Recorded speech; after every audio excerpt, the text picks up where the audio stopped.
आमची भूमिका स्पष्ट आहे. चुन चुन के जो कोणी या देशामध्ये अवैध पद्धतीने घुसला त्याला शोधणार, त्याच्यावर कारवाई होणार, कायदेशीर प्रक्रियेने त्याच्यावर कारवाई करून त्याला डिपोर्ट केलं जाईल. यामध्ये कुठलीही तडजोड नाही.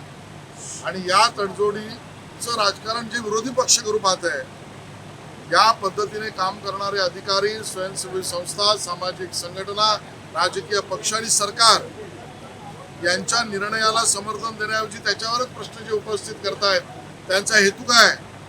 त्यांच्या ओठात एक आणि पोटात एक आहे का? हा आमचा सवाल आहे.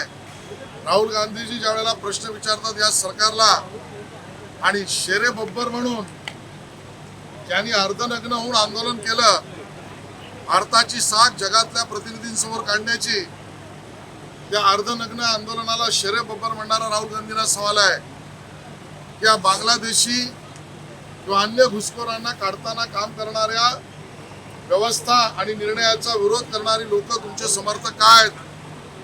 राहुल गांधीजी भारत सरकारला प्रश्न विचारतात, भारताबद्दल जगातल्या अन्य देशात जाऊन भारतातल्या अराजकता निर्माण करण्याबद्दलचं गुणगान करतात. हा कुठला राष्ट्रप्रेम आहे? याला राष्ट्रद्रोह म्हणायचं का?